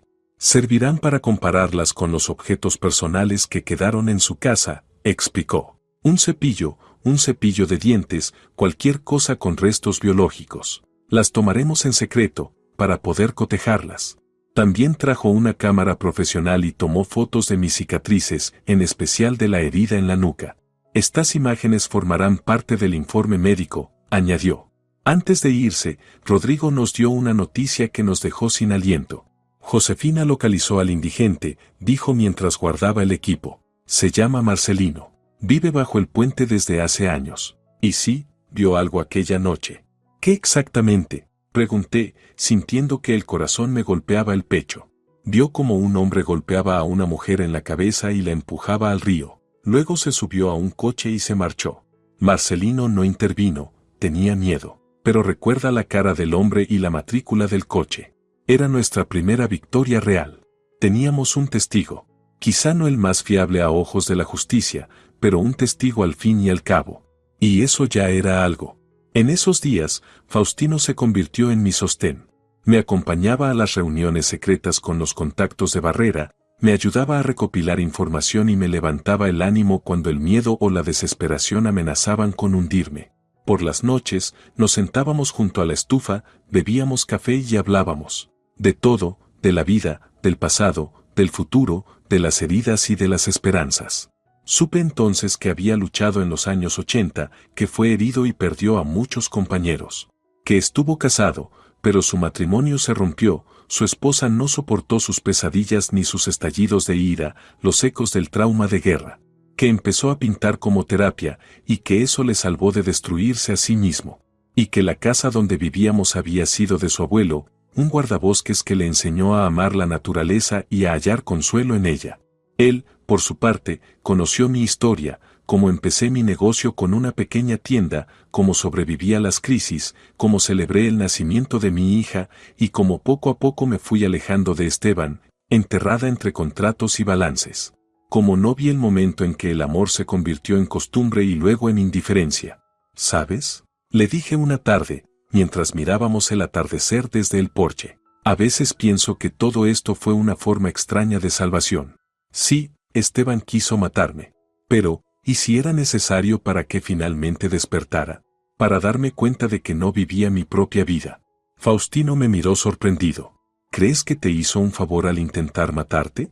Me eché a reír. Por supuesto que no. Es un criminal y tiene que pagar por lo que hizo. Pero hablo de otra cosa. A veces uno tiene que perderlo todo para entender qué es lo que realmente importa. Él asintió pensativo. A veces el destino elige caminos extraños para llevarnos a donde debemos estar. Esa noche soñé con Luciana. Estaba de pie junto a la ventana de mi habitación, abrazando mi fotografía contra el pecho, llorando. Desperté con lágrimas en los ojos y el corazón desbocado. Faustino lo oyó y vino desde la habitación contigua. Se sentó a mi lado y me abrazó. La recuperaremos, me prometió. Volverás a estar con tu hija, ya lo verás. Y le creí, porque no tenía otra opción, porque la fe era lo único que me quedaba. Pasaron 2 semanas de preparativos intensos. Josefina trabajaba con la precisión de una investigadora experimentada. Sus ayudantes vigilaban a Esteban y a Catalina, recopilaban información, registraban cada uno de sus movimientos. Faustino y yo seguíamos viviendo en la casa del bosque, y solo íbamos a la ciudad cuando era estrictamente necesario, para reunirnos con la abogada o con su equipo. En ese tiempo, yo había cambiado mucho.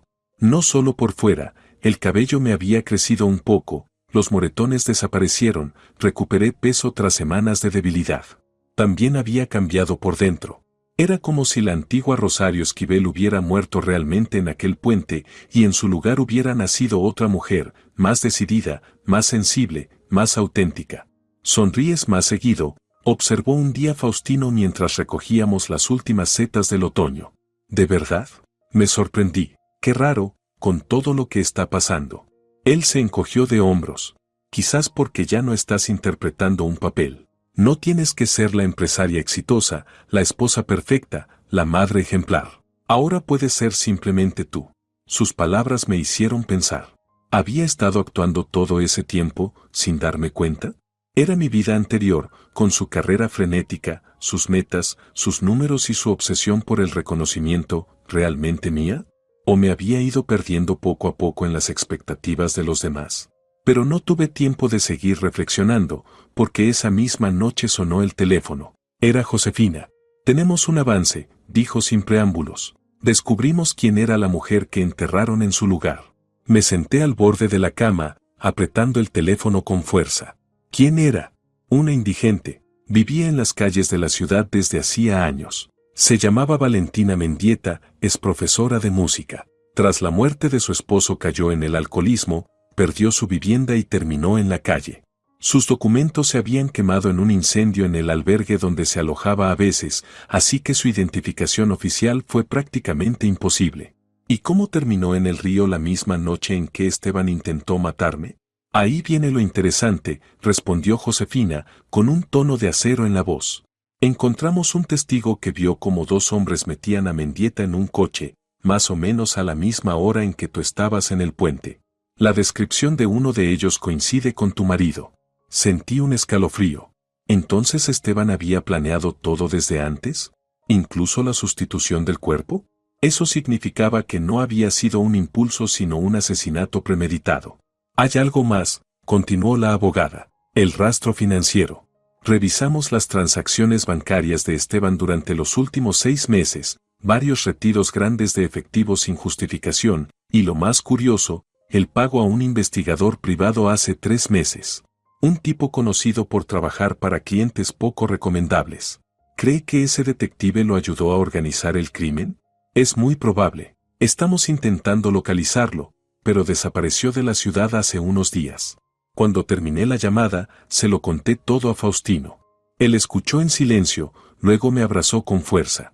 Eso significa que ya tenemos pruebas, dijo con convicción. Podremos llevarlo ante la justicia. Pero yo sentía que no era todo. Algo en mi interior me decía que aún faltaban piezas del rompecabezas. Pasé toda la noche inquieta, repasando los meses previos al accidente. Y de pronto lo recordé. «¿El accidente?», exclamé, saltando de la silla. «¿Qué accidente?», preguntó Faustino, sin entender. Hace 3 años Luciana y yo tuvimos un accidente, dije despacio, intentando ordenar los recuerdos. Nuestro chofer perdió el control del coche en una carretera vacía. El vehículo salió de la vía y cayó por una cuneta. Sobrevivimos de milagro. En ese momento lo tomé como una casualidad, una falla mecánica. ¿Pero y si fue el primer intento? Faustino frunció el ceño. ¿Crees que Esteban intentó matarte también entonces? No estoy segura, pero es demasiada coincidencia. Sobre todo si pienso que él insistió en que viajáramos con ese conductor, cuando normalmente nos llevaba a otro. Al día siguiente le conté todo a Josefina. Ella, como siempre, actuó sin perder un segundo.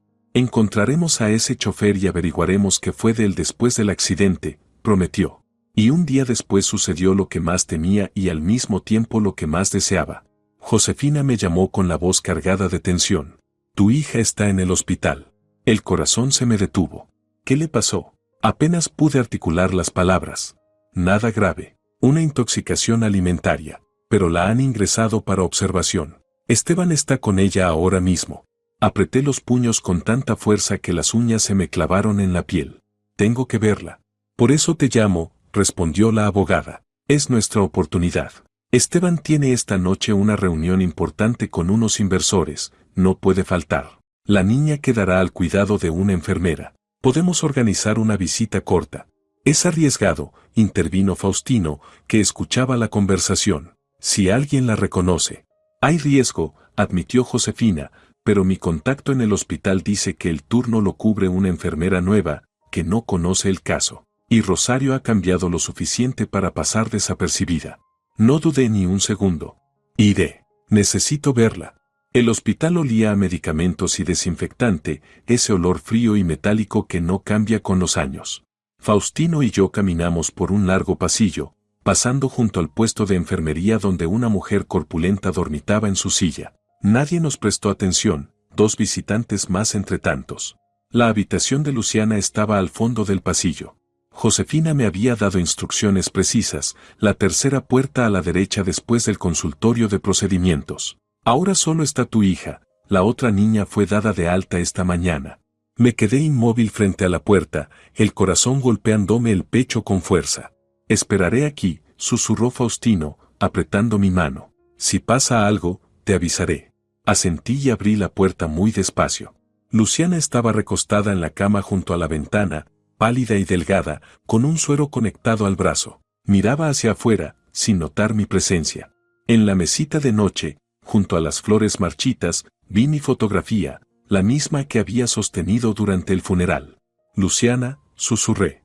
Ella se volvió. Sus ojos se abrieron de par en par.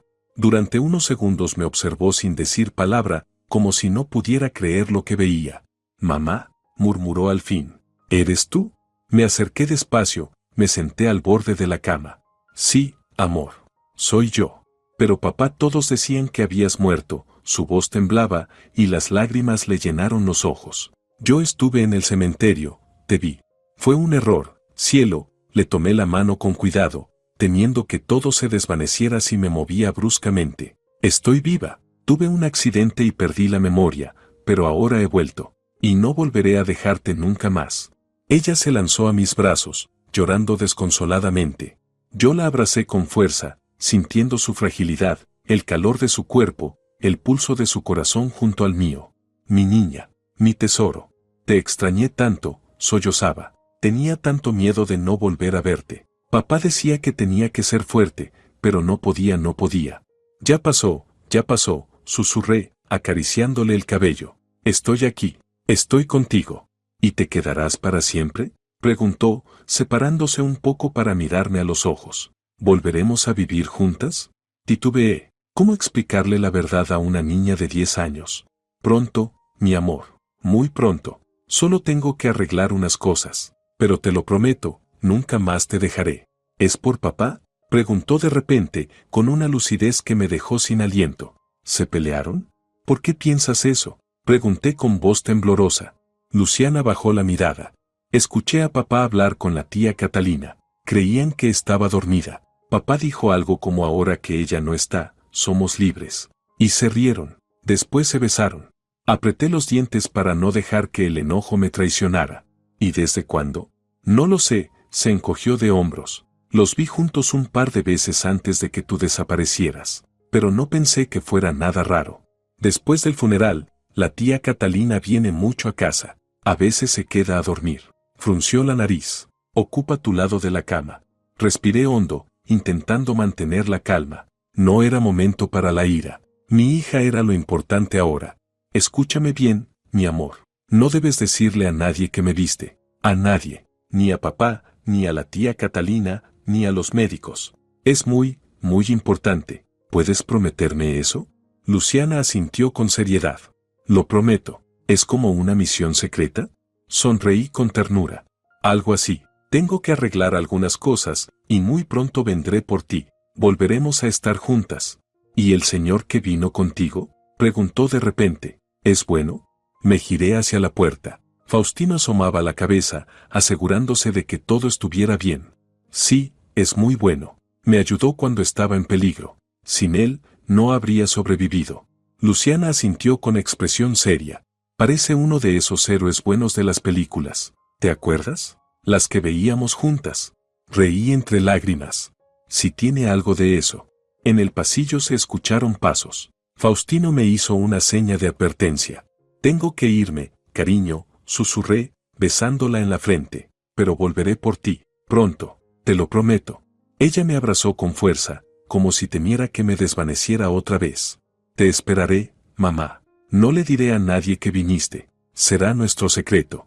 Salí de la habitación con el corazón desgarrado y las lágrimas corriéndome por el rostro. Faustino me rodeó los hombros y caminamos rápido hacia la salida, intentando no llamar la atención. Solo cuando subimos al coche, las emociones me desbordaron. Lloré sin control, con la cara entre las manos. Tengo que sacarla de ahí, sollozaba. No puede quedarse con ellos. Faustino me abrazó, dejándome llorar sobre su hombro. La sacaremos. Pero debemos hacerlo según el plan. Si actuamos impulsivamente, podríamos arruinarlo todo. Sabía que tenía razón. No podíamos correr riesgos. No ahora, cuando estábamos tan cerca. No lo soportaría si le pasa algo, murmuré. No le pasará nada, dijo con firmeza. A Esteban no le conviene hacerle daño. Ella es su seguro, su fachada. Mientras la niña esté con él, todos lo ven como al viudo desconsolado, al padre ejemplar. Es el disfraz perfecto.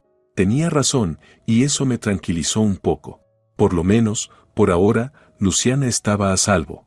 Pero la angustia seguía ahí, latiendo en mi pecho, implacable. Pronto todo terminará, dijo Faustino al encender el motor. Josefina ya tiene casi todas las pruebas. Falta muy poco. Asentí, secándome las lágrimas. Sí, muy pronto. Y creí en esas palabras porque no podía permitirme dudar. Después de ver a Luciana, los acontecimientos comenzaron a precipitarse. Josefina me llamó al día siguiente, había encontrado al chofer que conducía durante aquel accidente de hace 3 años. Nicolás Velázquez, ese era su nombre.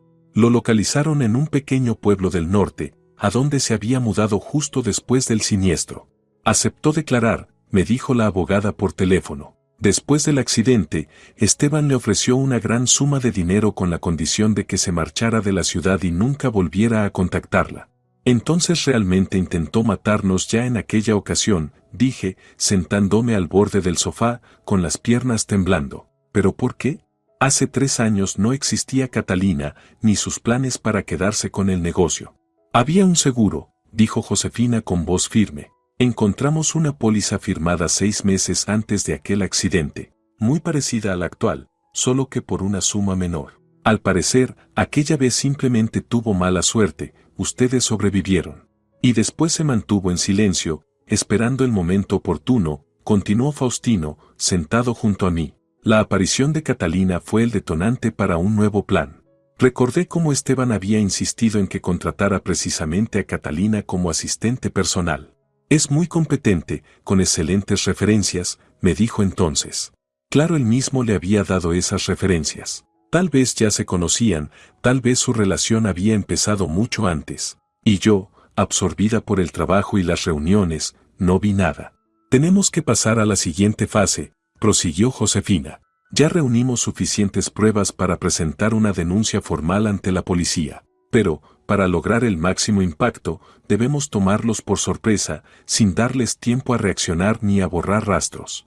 ¿Qué propone?, preguntó Faustino.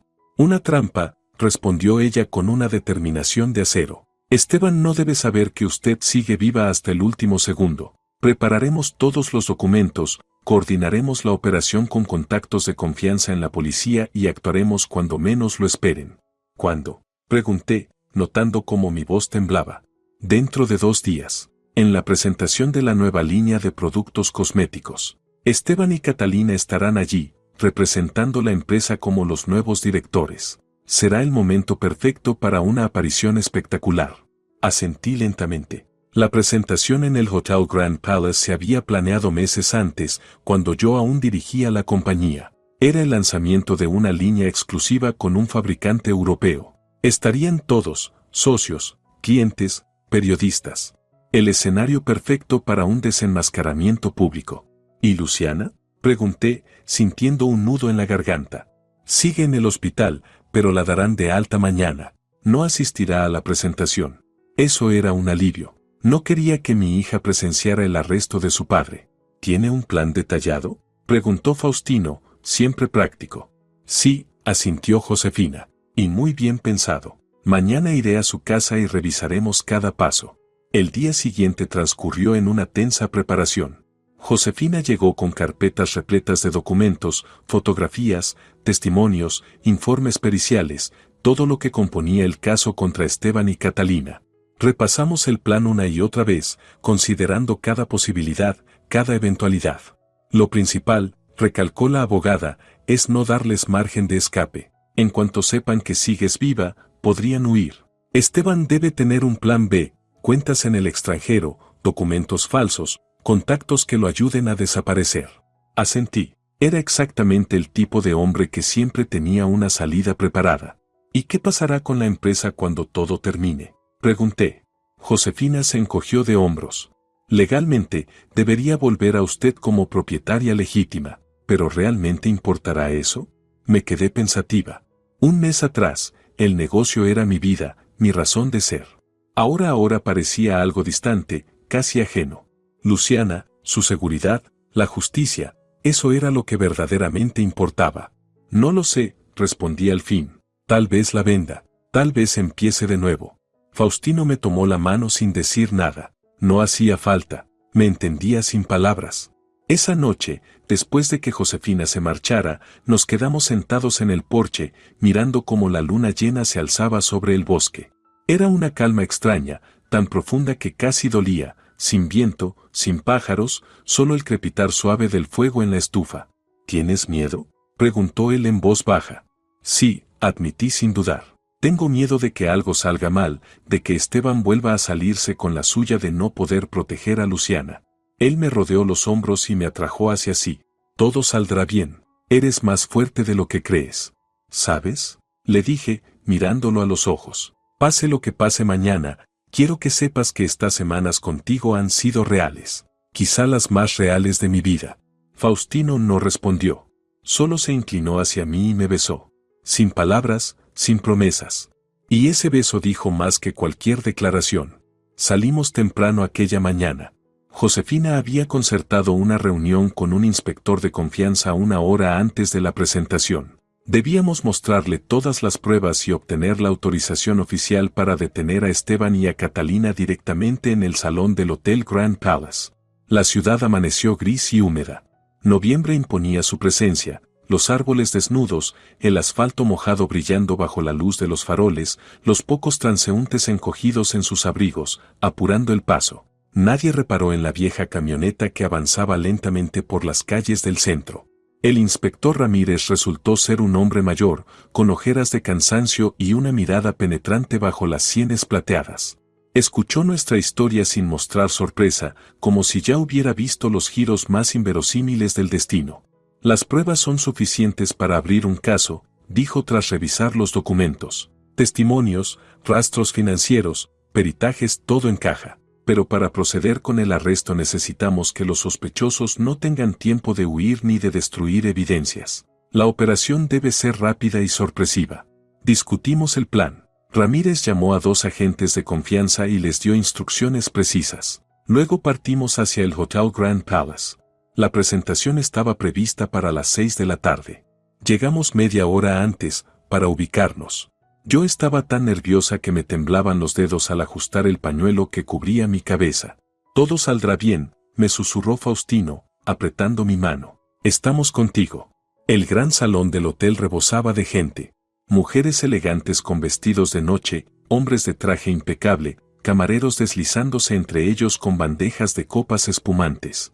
Música suave, luz tenue, decoración lujosa, todo respiraba dinero y apariencias. Faustino y yo nos situamos en una esquina del fondo, procurando pasar inadvertidos. Reconocí a muchos, socios, clientes, periodistas, algunos incluso habían estado en mi propio funeral. Josefina, el inspector Ramírez y los agentes se colocaron cerca del escenario, listos para actuar al recibir mi señal. La espera fue breve. Puntualmente, a las 6, Esteban subió al estrado. Impecable, como siempre, traje caro, sonrisa ensayada, cabello perfectamente peinado. A su lado, Catalina, con un vestido negro y una perla en el cuello, mi perla, la que Esteban me había regalado por nuestro 10º aniversario. Buenas noches, damas y caballeros, comenzó Esteban, recorriendo el salón con su mirada segura. Gracias por acompañarnos en esta noche tan especial. Especial, porque hoy la empresa Aura de Belleza abre un nuevo capítulo en su historia. Hizo una pausa, bajando el tono de voz con fingida emoción. Muchos de ustedes conocieron y respetaron a la fundadora de esta compañía, Rosario Esquivel, mi esposa, quien nos dejó trágicamente hace un mes. Su trabajo fue su pasión, su sueño. Y hoy, junto con Catalina, nuestra nueva directora comercial, queremos honrar su memoria continuando su legado. Apreté los puños. Una oleada de rabia me subió por la garganta. ¡Qué cinismo! ¡Qué descaro! Hablar de honrar mi memoria cuando había intentado asesinarme con sus propias manos. La nueva línea de cosméticos que presentamos esta noche, continuó, fue concebida en vida de Rosario. Ella dedicó a este proyecto toda su energía, y aunque no pudo ver su culminación, ¿estás seguro de eso?, pregunté en voz alta, poniéndome de pie y quitándome el pañuelo. El silencio cayó sobre la sala. Esteban se quedó petrificado a mitad de frase. Todas las miradas se volvieron hacia mí. Avancé despacio hacia el escenario, sintiendo como el corazón me golpeaba el pecho. ¿Tan seguro estás, Esteban, de que yo no viviría para ver el final de mi propio proyecto?, repetí, acercándome. El color desapareció de su rostro. Catalina se aferró al borde de la mesa, a punto de desfallecer. Un murmullo recorrió la sala, alguien incluso gritó. Rosario, balbuceó Esteban, retrocediendo. ¿Pero cómo? Tú estabas muerta. No tanto como quisieras, respondí con una sonrisa fría. Te esforzaste, claro, en el puente, y también 3 años atrás, en aquel accidente. Pero no tuviste suerte, sobreviví, y he vuelto para hacer justicia. Esteban reaccionó rápido. La máscara volvió a su rostro. Estás loca. ¿Qué acusaciones son esas? Has perdido la razón después del golpe. Del golpe que tú me diste, repliqué con calma. Un golpe en la cabeza para dejarme inconsciente y luego, al río. Muy conveniente, sobre todo cuando ya tenías preparado un cuerpo parecido para reemplazarme. Pobre Valentina Mendieta, ¿qué culpa tenía ella? El rostro de Esteban palideció aún más. No esperaba que supiera de la sustitución del cadáver. Esto es absurdo, gritó Catalina, recuperando la voz. Está delirando. Llamen a seguridad. No se moleste, dijo Josefina, poniéndose de pie. La seguridad ya está informada, igual que la policía. El inspector Ramírez avanzó con los 2 agentes hacia el escenario. Su voz sonó clara, implacable. Esteban, Catalina, quedan detenidos bajo sospecha de intento de homicidio, fraude agravado y falsificación de documentos. Esteban hizo un movimiento brusco, como si intentara huir, pero uno de los agentes ya estaba a su lado, listo para detener cualquier intento. No pueden hacer esto, gritó. Es un error, un malentendido. Pero ya lo estaban llevando hacia la salida mientras le leían sus derechos. Catalina lo seguía, cabizbaja, sin oponer resistencia. El salón era un hervidero. Los periodistas disparaban sus cámaras, los invitados murmuraban, señalándome con los dedos. Algunos hacían preguntas, Otros simplemente se quedaban con la boca abierta, incapaces de creer lo que veían. Faustino se acercó, me tomó de la mano. ¿Estás bien? Asentí, sintiendo una calma extraña. Había sucedido. La justicia, al fin, había hablado. Ahora podía pensar en el futuro. Vamos por Luciana, dije. Es hora de llevarla a casa. 6 meses después. El sol de primavera bañaba de luz la amplia terraza. Yo estaba sentada en una mecedora de mimbre, observando cómo Luciana y Faustino plantaban las primeras flores en los parterres recién preparados. Mi hija reía con esa risa clara y libre de los niños, mientras Faustino le enseñaba cómo apretar la tierra alrededor de los brotes frágiles. Sus manos grandes y fuertes se movían con una ternura que siempre me conmovía. En medio año, todo había cambiado. Tras la detención de Esteban y Catalina comenzaron los largos procesos judiciales, investigaciones, interrogatorios, peritajes, declaraciones de testigos. Yo estaba en el centro de ese torbellino, pero ya no estaba sola. Faustino permaneció a mi lado, sereno, constante, inquebrantable. Esteban se quebró en el tercer interrogatorio. Cuando le mostraron todas las pruebas, comprendió que negar era inútil. Empezó a hablar, con la esperanza de conseguir una reducción de pena. Contó cómo había planeado mi muerte, cómo encontró a una mujer de complexión parecida, cómo pagó a 12 convictos para simular su accidente y dejar el cuerpo en el río. Catalina no fue más fuerte, confesó enseguida, entre sollozos, culpando a Esteban. Fue idea suya, repetía una y otra vez. Yo solo lo amaba y hacía lo que él pedía. Difícil de creer, considerando los documentos hallados en su apartamento, con planes de reorganización de la empresa fechados mucho antes de mi desaparición. El tribunal los condenó a largas penas, 12 años para Esteban, 8 para Catalina. La justicia se había cumplido. Pero yo no sentí alegría, solo cansancio. Demasiadas mentiras, demasiada traición para tan poco tiempo. La empresa Aura de Belleza sobrevivió al escándalo sorprendentemente bien. Tras el impacto inicial, clientes y socios cerraron filas en torno a la fundadora resucitada. La historia salió en todos los medios, periódicos, televisión, portales digitales. La mujer que volvió de la muerte, venganza desde el más allá, la empresaria contra su esposo asesino, los titulares competían en dramatismo. Mi rostro aparecía en las pantallas, los periodistas acampaban frente a la casa ofreciendo sumas absurdas por una entrevista exclusiva. Pero a mí ya no me interesaba la fama. Vendí la mayoría de las acciones de la empresa a un antiguo socio, conservando solo una pequeña participación y un puesto en el consejo directivo. Ese dinero aseguró nuestro futuro y nos permitió empezar de nuevo. Compramos una casa cerca del bosque, no muy lejos del viejo refugio de Faustino. Un chalet de madera, amplio pero sencillo, con una terraza grande y un terreno que limitaba con el bosque. Allí el aire olía siempre a pino y a tierra húmeda. Allí se podía respirar. Luciana se adaptó con sorprendente rapidez. Claro que no fue fácil. Durante las primeras semanas se despertaba por las noches, llorando, preguntando por qué su padre había querido hacernos daño. Yo no sabía qué responder. ¿Cómo explicarle a un niño que a veces la codicia y el egoísmo eclipsan incluso el amor de un padre? El psicólogo escolar nos aconsejó no mentirle, pero evitar los detalles crueles. Papá hizo algo muy malo y ahora debe responder ante la justicia, así se lo explicábamos. Con el tiempo, Luciana dejó de hablar tanto de él. Su vida se llenó de cosas nuevas, amigos, escuela, risas, sueños. Y estaba Faustino. Sorprendentemente, aquel exmilitar que había pasado por la guerra, por la pérdida y la soledad, resultó ser un hombre de una paciencia y una sensibilidad infinitas. No intentó ocupar el lugar de su padre, ni forzó su cariño. Simplemente estuvo ahí. Le enseñó a pescar, a construir comederos para pájaros, a reconocer setas y bayas en el bosque. Y poco a poco, ella se abrió a él, empezó a confiar. «Mamá, mira», gritó Luciana, sacándome de mis pensamientos. «Plantamos crocus y narcisos. Faustino dice que brotarán en una semana». Sonreí, mirando sus manos manchadas de tierra y su cara enrojecida por el aire fresco.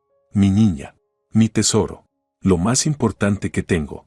Excelente trabajo», la felicité. «Cuando terminen, lávense las manos. El almuerzo está casi listo». Faustino levantó la vista y me sonrió, una sonrisa cálida, un poco tímida. Incluso después de 6 meses, a veces parecía sorprendido, como si aún no terminara de creer en todo aquello. Como si temiera que un día yo dijera, bueno, ya basta de esta vida sencilla, volvamos a la ciudad, a los negocios de verdad. Pero yo no pensaba irme a ninguna parte. Por primera vez en muchos años sentía que estaba donde debía estar. Sin la carrera interminable por el éxito, sin las intrigas corporativas, sin la necesidad constante de demostrar mi valor. Aquí, en esta casa, con estas personas, podía simplemente ser yo misma. Por la noche, cuando Luciana ya dormía, Faustino y yo nos sentábamos en la terraza, envueltos en una manta. Las noches de primavera aún eran frescas. En las copas titilaba el vino tinto, y en el viejo tocadiscos sonaba un disco de estándares de jazz, una pequeña debilidad de Faustino, conocida por muy pocos. ¿En qué piensas?, preguntó, al notar que llevaba un rato mirando a un punto fijo. En la vida, sonreí, en lo extraño que puede ser todo. Hace medio año estaba escondida detrás de un árbol en el cementerio, observando mi propio funeral, sin saber si sobreviviría, si lograría hacer justicia. ¿Y ahora? ¿Y ahora? Cubrió mi mano con la suya. Ahora entiendo que todos aquellos hechos, por terribles que fueran, me trajeron hasta la vida real. Hasta ti, hasta esta casa, hasta la posibilidad de empezar de nuevo. Él asintió pensativo. ¿Sabes? Mi abuelo tenía un refrán favorito: no cabes una fosa para otro, porque tú mismo caerás en ella. Cuando era niño no entendía su sentido. Ahora creo que tenía razón. Si caminas por el camino correcto, con el corazón limpio, siempre habrá una salida, incluso en las pruebas más duras. Para mí, esa salida fuiste tú, dije en voz baja. Me salvaste la vida, en todos los sentidos. Se ruborizó, como siempre que hablábamos de aquello. Cualquiera habría hecho lo mismo. No, no cualquiera, negué con la cabeza. Y no me refiero solo a que me sacaras del río. Me devolviste a la vida. Me ayudaste a encontrarme conmigo misma. Me enseñaste que hay otro camino, otros valores. Guardamos silencio, escuchando la música suave y el crepitar del fuego en la chimenea. En esos momentos las palabras sobraban. Bastaba con estar juntos, sentir el calor del otro, saber que el día siguiente nos encontraría uno al lado del otro. Tengo algo para ti, dijo Faustino, sacando de su bolsillo una pequeña cajita. Quería esperar una ocasión especial, pero me parece que cada noche contigo ya lo es. Me la entregó. Dentro había un anillo sencillo, sin adornos, con un pequeño zafiro en un engaste modesto. No es un diamante, dijo, rascándose el cuello con timidez. Con la pensión de un soldado no se puede aspirar a tanto. Es hermoso, susurré, sintiendo como las lágrimas me nublaban los ojos. El anillo más hermoso que he visto. Entonces, tomó mi mano, mirándome fijamente. Rosario Esquivel, ¿te casarías conmigo? Reí entre lágrimas. Sí, por supuesto que sí. Hablamos hasta muy entrada la noche, haciendo planes para el futuro. Una boda sencilla, solo con los más cercanos. Tal vez mudarnos aún más lejos, a un pueblo pequeño. Faustino siempre había soñado con tener su propia granja. Las vacaciones de verano con Luciana junto al mar. Un viaje a Italia, ese país que siempre quise visitar y para el cual nunca encontraba tiempo por culpa del trabajo. A la mañana siguiente nos despertó Luciana, entrando en la habitación con un grito alegre. Mamá, Faustino, los crocus ya brotaron, vengan a ver. Fuimos juntos, aún soñolientos, felices, con las batas puestas al revés. Miramos cómo de la tierra oscura surgían los primeros brotes verdes, promesa de flores, de vida nueva, de esperanza. ¿Ves, Luciana?, dijo Faustino, abrazándola por los hombros. En la naturaleza siempre es igual, después del invierno más largo, siempre llega la primavera. Y después de las pruebas más duras, vienen los días luminosos. Los observé, de pie junto al parterre, bañados por la luz del sol que se filtraba entre la neblina matinal. Miré las pequeñas hojas verdes alzándose hacia la luz, y pensé que tal vez ahí estaba la lección principal de mi historia. No rendirse, no dejar que el mal triunfe, creer que después de la noche más oscura siempre llega el amanecer. Estuve detrás de un árbol en el cementerio, mirando mi propio entierro, sin saber qué me deparaba el destino. Y ahora estoy aquí, en el umbral de una nueva casa, de una nueva vida, de un nuevo amor. Y ese camino, con todo su dolor y sus pruebas, valió la pena. Mamá, Luciana corrió hacia mí, tomándome de la mano. Faustino dijo que se van a casar. ¿Es verdad? Asentí, sonriendo. Sí, cariño. Si tú estás de acuerdo, claro. ¿De acuerdo? Rió. Si yo misma quería pedírselo. Se nota tanto que se quieren, hasta un erizo lo vería. Faustino se acercó, riendo, y nos abrazó a las dos. Mi pequeña, dijo, tienes razón, eres como un erizo. Lo ves todo, lo notas todo. Nos quedamos así, los tres abrazados, mirando el bosque que despertaba, el cielo azul, los brotes verdes que pronto se convertirían en flores. Una nueva vida, una nueva familia, un nuevo comienzo. Y ese fue el mejor final posible para una historia que había empezado detrás de un árbol, en un cementerio. Si te ha gustado esta historia, no olvides darle me gusta y suscribirte a nuestro canal. Tu apoyo nos inspira cada día a seguir compartiendo nuevos y apasionantes relatos. Te deseamos todo lo mejor y mucha felicidad en tu vida.